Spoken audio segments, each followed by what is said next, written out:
ang ating company. Wala samaan ng loob ko, ah. Masama pa naman ugali ko. Yari talaga itong mga stock ko ngayon.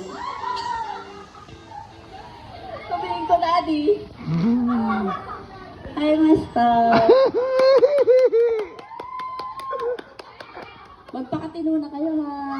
2025. Baka naman. Bonus! Ko? Bonus! Niregular ko na kayo. Baka naman.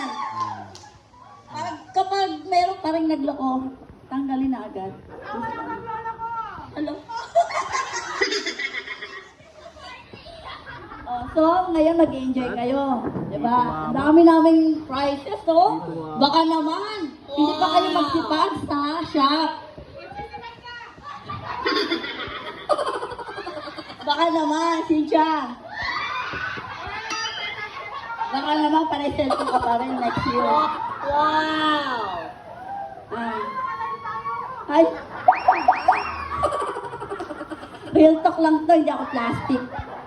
Para direct na talaga, walang hindi, ano masasabihin ko? Magpakatino na kayo, ha? Para sa shop to, yun lang. Sana, next year, and sa other year, magkakasama pa rin tayo. Nuyok ako.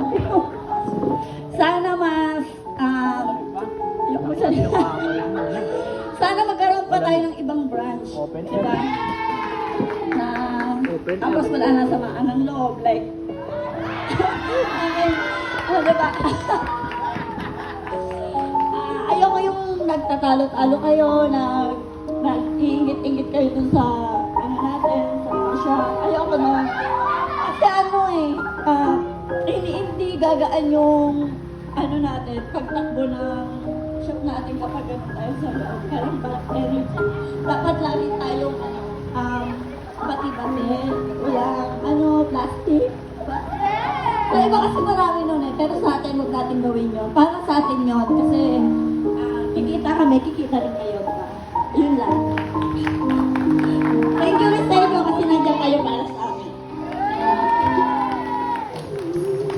Ayan. Wow, grabe, pati ako naiyak.